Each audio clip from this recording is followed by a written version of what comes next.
오늘 우리에게 주시는 하나님의 말씀은 요한복음 13장 34절에서 35절 말씀입니다. 제가 봉독합니다. 새 계명을 너희에게 주노니 서로 사랑하라. 내가 너희를 사랑한 것 같이 너희도 서로 사랑하라. 너희가 서로 사랑하면 이로써 모든 사람이 너희가 내 제자인 줄 알리라. 아멘. 할렐루야. 반갑습니다. 제가 외부 목회자 컨퍼런스 일정으로 녹화 영상으로 오늘 말씀을 준비하였습니다. 짧은 말씀이지만 함께 각 가정에서 예배할 때 귀한 말씀의 은혜가 있기를 축복합니다. 지난 5월 한 달 동안 그리스도인의 가정생활이라는 주제로 말씀을 나누었는데요. 성경적인 관점에서 자녀, 부모, 그리고 부부의 관계에 대해서 말씀을 3주에 걸쳐서 살펴보았습니다.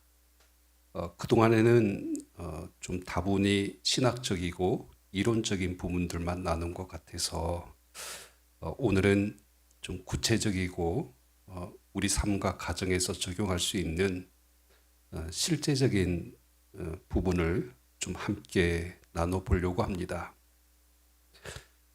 오늘 말씀을 나누고자 하는 것은 사랑입니다.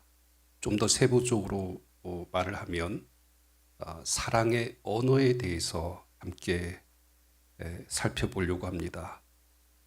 사랑은 우리 그리스도인의 가정의 가장 중요한 기초입니다. 예수님께서 말씀하셨죠. 오늘 읽었던 본문입니다. 요한복음 13장 34절에서 35절 말씀. 새 계명을 너희에게 주노니 서로 사랑하라. 내가 너희를 사랑한 것 같이 너희도 서로 사랑하라. 너희가 서로 사랑하면 이로써 모든 사람이 너희가 내 제자인 줄 알리라. 예수님은 너희가 서로 사랑하면 그 사랑하는 것을 보고 모든 사람이 내 제자인 줄 알아볼 것이다 라고 말씀합니다. 그런 의미에서 우리가 그리스도의 제자로 살아가야 할 가장 중요한 삶의 영역 중에 하나가 가정입니다. 남편과 아내로서 또 부모로서 자녀로서 그 관계 속에서 서로가 서로를 사랑하는 것은 하나님께서 주신 계명이기 때문에 반드시 우리는 사랑해야 합니다. 안타까운 것은 우리 가정을 좀 들여다보면 서로를 사랑한다라고 말을 합니다. 또 더 깊이 사랑하기를 원합니다. 그런데 문제는 사랑하는 법, 사랑을 전하고 표현하는 법을 잘 모른다는 데 있습니다. 조금은 이제 엉뚱한 예를 한번 들어보려고 하는데요. 창세기 11장 말씀을 보면 인간들이 신할 평지에서 바벨탑을 쌓는 사건이 나옵니다. 이 사건의 본질과 좀 다르지만 이 부분을 언어학적으로 들여다보면 흥미로운 사실 하나를 발견합니다. 인간들이 스스로 바벨탑을 쌓으니까 하나님께서 그것을 막으시기 위해서 그들의 언어를 혼잡하게 하여 그들이 스스로 서로 알아듣지 못하게 하셨다라고 말씀합니다. 본래 온 땅의 언어가 하나였고 말도 하나였는데 언어가 달라지니까 서로 소통을 못하게 되고 그래서 결국 사람들이 온 지면에 흩어지게 되었다고 성경은 이야기합니다. 여러분, 언어는 소통의 중요한 수단이죠. 그런데 그것이 막히고 또 알아듣지 못하니까 사람은 어떻게 됩니까? 나눠지고 멀어지고 흩어지게 됩니다. 그러니까 이런 언어학적인 현상은 모든 인간관계 관계 속에서도 똑같이 일어납니다. 우리가 해외로 여행을 하면 각 나라의 언어가 다릅니다. 그 언어의 장벽 때문에 그 사람들을 이해하지 못하고 소통하지 못하기 때문에 가까이 하기가 어렵습니다. 하지만 꼭 언어가 달라야만 이런 문제가 일어나는 것은 아닙니다. 같은 언어를 사용하는데도 소통이 안 되는 경우가 있습니다. 바로 이 사랑의 언어가 이와 같은 것입니다. 나는 분명히 사랑한다라고 말했는데 상대가 사랑이라고 느끼지 못하고 있다면 소통이 안 되는 것입니다. 사람마다 내가 정의하는 사랑, 내가 느끼는 사랑, 서로가 표현하는 사랑의 방식이 다를 수 있기 때문입니다. 여러분, 사람마다 이 사랑의 언어, 사랑을 표현하는 방식이 있는데 말이라는 것은 꼭 입으로 하는 것이 다가 아닙니다. 때로는 사랑이라는 내 감정을 드러내는 표현은 다양합니다. 각자 그 사람의 언어, 표현 방식이 다를 수 있습니다.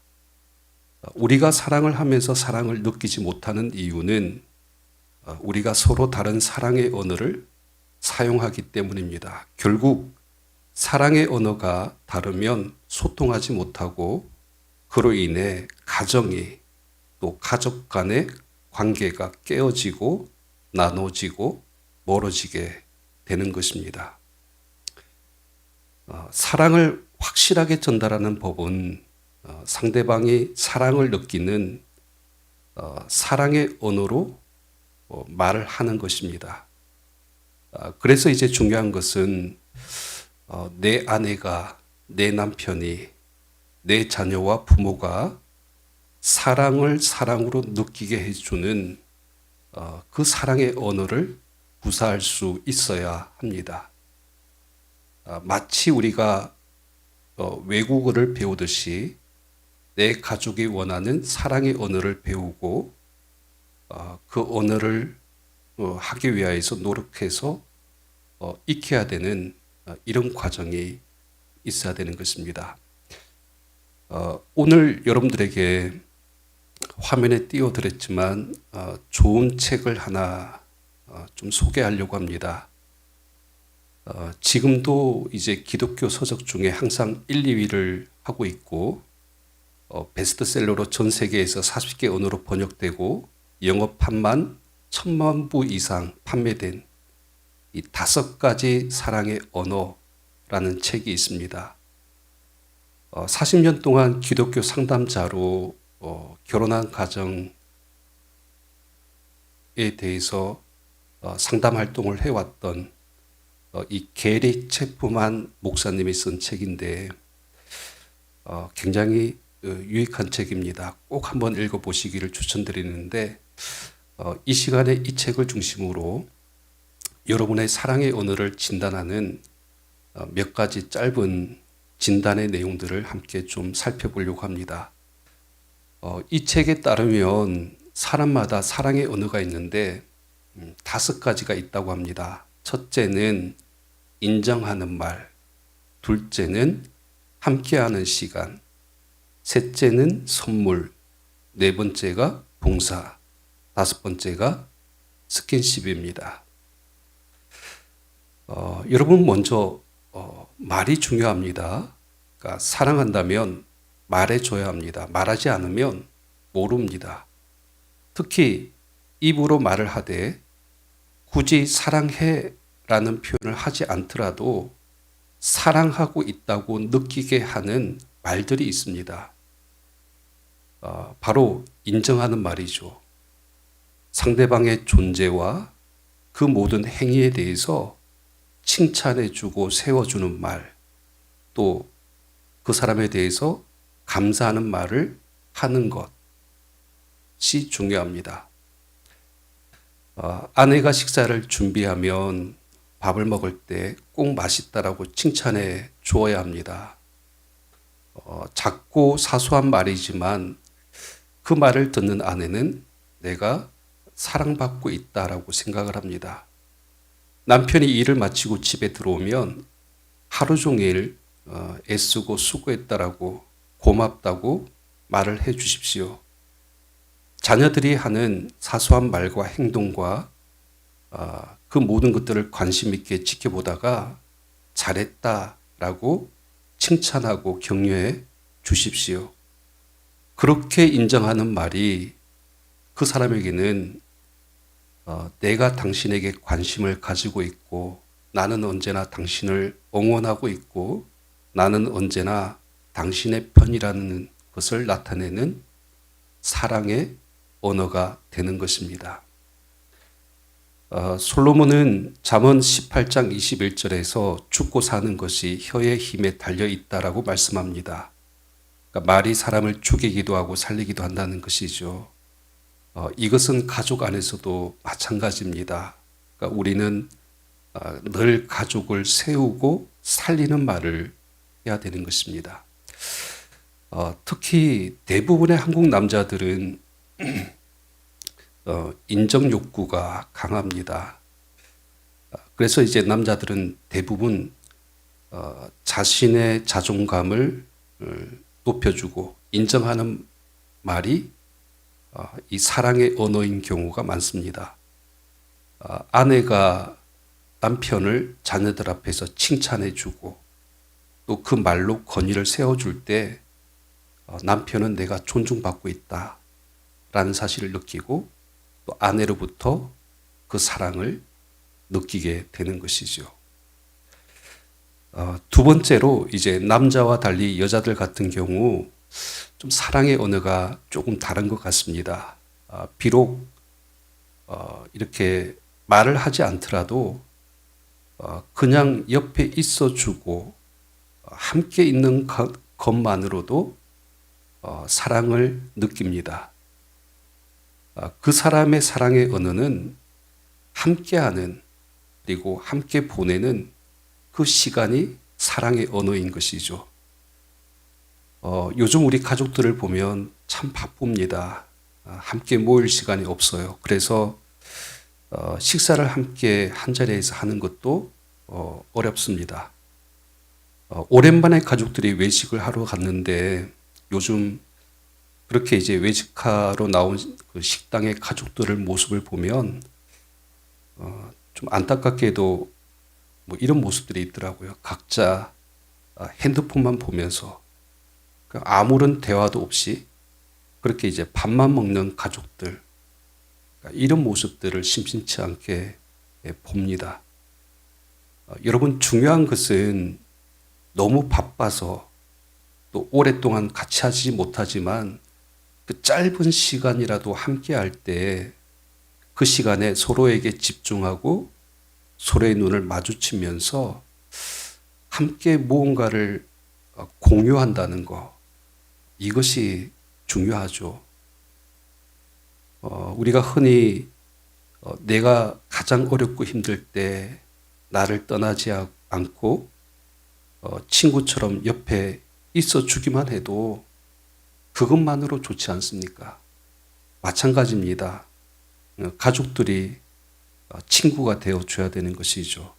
늘 가까이에서 함께 웃고 울면서 옆에 있어주는 그런 사랑의 언어를 우리가 할 수 있어야 되는 것이죠. 셋째 사랑의 언어는 뭐니 해도 물질입니다. 재물이 있는 곳에 마음이 있다. 성경이 말씀하듯이 또 사람들도 그렇게 생각을 합니다. 이런 사람들의 사랑의 언어는 선물입니다. 그래서 여러분, 그 사람이 필요로 하는 것, 원하는 것을 알고 그 필요를 채워주는 것도 사랑을 표현하는 방법입니다. 사실 이것만큼 빠르고 효과적인 사랑을 전달하는 법은 없습니다. 흔히 이제 여자들은 자꾸 반짝반짝 거리는 것을 좋아한다고 하죠. 하지만 여기서 말을 하는 선물이라는 것은 그냥 비싸고 값 나가는 그런 선물을 이야기하는 것이 아닙니다. 우리 어머니들은 혹시 이런 기억이 있을지 모르겠습니다. 우리 자녀들이 어릴 때 집 앞에 이제 그 뜰락에서 이제 꺾어왔던 그 작은 꽃을 이제 어머니들은 기억하죠. 그 어린아이가 부모에게 뭔가 주고 싶은 마음에 꺾어왔던 그 작은 꽃이라는 선물이 어머니의 마음 속에는 사랑의 언어로 기억되는 것입니다. 그러니까 바로 이와 같은 선물의 언어가 있다는 것이죠. 그리고 네 번째 사랑의 언어는 봉사입니다. 우리가 힘들고 지칠 때 아내가 힘내라고 옆에서 맛있는 요리를 애써서 해주면 그것이 고맙습니다. 또 남편은 아내를 위해서 피곤하지만 가끔 집에서 설거지도 해주고 재활용 쓰레기도 버려주고 자녀들은 이제 부모에게 와서 수고했다고 이렇게 부모님의 어깨를 주물러 주면 참 좋죠. 그러니까 이런 것이 봉사입니다. 다른 누군가를 위해서 내가 섬겨주는 따뜻한 배려, 이 봉사를 통하여서 우리가 사랑을 느낍니다. 특히 여러분 우리 부모님 세대가 사랑을 이런 방식으로 하셨습니다. 우리 아버지들은 사실 사랑한다는 말을 잘 안 하는 세대였습니다. 또 하라고 하시면 굉장히 어색해 하시죠. 하지만 여러분 보세요. 우리 아버지들은 매일 아침 가장 일찍 일터로 나갑니다. 그리고 정말 열심히 땀 흘려서 일하시죠. 그렇게 하는 것이 가족들을 건사하고 경제적인 부양의 책임을 지기 위한 헌신이고 섬김이라고 생각하기 때문입니다. 우리 아버지들이 가족을 사랑하는 언어는 자기 몸이 상할지라도 자녀들이 좋은 교육을 받게 하고 싶고 또 가족들을 위해서 더 나은 환경을 만들기 위해서 이제 희생하고 봉사하는 모습으로 나타났습니다. 그러니까 이런 모습이 사랑의 언어이죠. 그런 우리 부모님, 그 아버지 일을 위해서 자녀들이 어떤 사랑의 언어를 사용할 때 좋아하실까요? 앞에 말씀드렸던 첫 번째 사랑의 언어, 그 아버지의 수고와 땀을 인정하는 말, 이런 말로 서로 세워줄 때 그 사랑을 나눌 수가 있는 것입니다. 다섯 번째 사랑의 언어는 스킨십입니다. 이것은 단순히 육체적이고 어떤 성적인 관계뿐만 아니라 안아주고 손을 잡아주거나 또 내 체온을 다른 사람에게 느끼게 해주는 모든 행위가 사랑의 언어일 수 있습니다. 특히 우리 어린 자녀들에게 제1의 사랑의 언어가 스킨십입니다.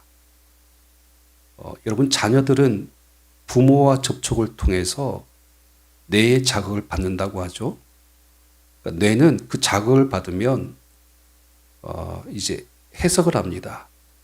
이것이 따뜻한지 딱딱한지 그러니까 부드러운지 그것을 이제 감지하죠.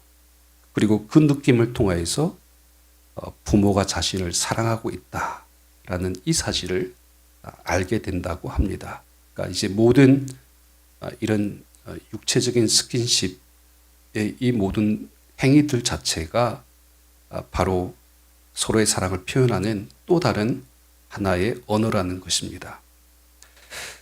여러분, 이처럼 각 사람마다 사랑의 언어가 다릅니다. 앞에서도 말씀드렸지만 사랑은 상대방이 사랑을 사랑으로 느낄 수 있도록 전달하는 것이 중요합니다.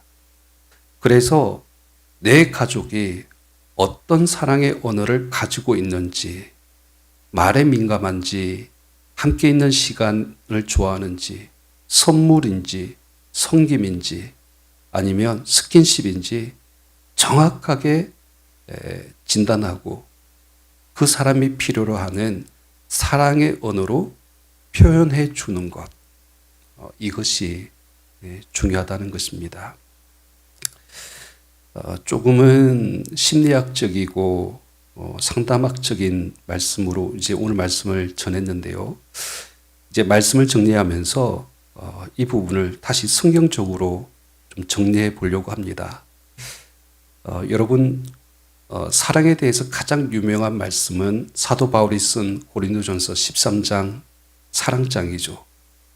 근데 사랑을 말하기 전에 사도 바울은 바로 앞에 12장에서 이런 말씀을 합니다. 고린도전서 12장 31절, 가장 마지막 말씀입니다. 너희는 더욱 큰 은사를 사모하라. 내가 또한 가장 좋은 길을 너희에게 보이리라. 여기서 말을 하는 더욱 큰 은사, 바로 사랑이죠. 바울은 먼저 사랑을 은사라고 정의합니다. 그러면서 그 은사를 사모할 때 하나님께서 주신다라고 말씀하는 것이죠. 근데 특별히 바울은 이런 표현을 씁니다. 내가 또한 가장 좋은 길을 너희에게 보이리라.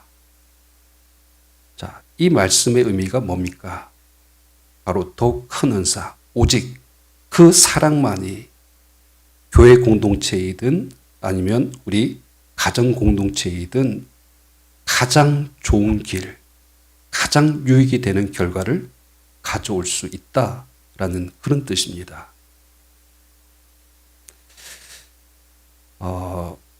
오늘 이제 이렇게 사실 말씀을 전했지만 우리 성도님들의 가정이 가지고 있는 현실적인 문제들이 있을 수 있습니다.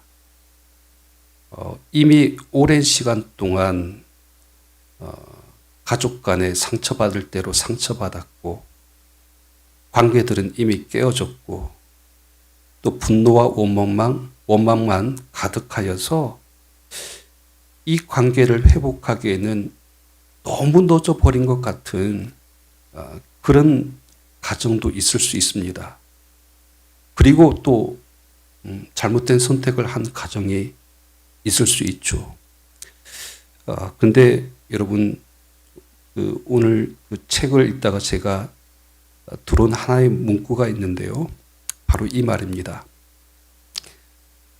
사랑이 과거를 지워주지는 않지만 사랑은 미래를 변화시킬 수 있다. 다시 한 번 더요. 사랑이 과거를 지워주지는 않지만 미래를 변화시킬 수 있다. 그러니까 지금이 중요합니다. 지금 다시 사랑하기로 결정하고 그 사람이 원하는 사랑의 언어를 찾아서 서로를 사랑하기 위해서 노력하면 하나님은 우리에게 사랑할 수 있도록 은사를 부어주십니다. 그럴 때에 그 과거의 모든 갈등과 실패를 치유하여 주시고 또 우리 가정을 회복시켜 주셔서 가장 좋은 길로 변화시켜 주실 것을 믿습니다. 오늘 저와 여러분들의 가정 속에 이와 같은 사랑의 언어의 회복을 경험하시기를 주님의 이름으로 축원합니다. 기도하겠습니다.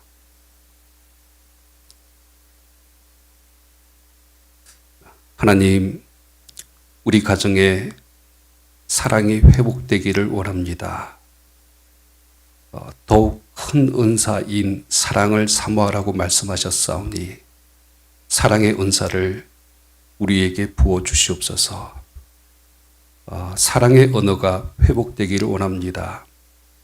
인정하는 말과 함께하는 시간의 언어와 또 필요를 채워주는 따뜻한 선물의 언어와 또 서로를 위해서 함께 울고 웃어주는 따뜻한 성김과 봉사의 언어와 서로의 체온을 전하는 작은 터치와 스킨십을 통해서 우리 가정이 주 안에서 서로 소통하며 사랑할 때에 우리의 아픈 상처들이 치유되어지게 하여 주시옵시고 갈등과 분쟁이 사라지고 다시 주 안에서 하나 되고 화목해 되어지는 은혜를 허락하여 주시옵소서.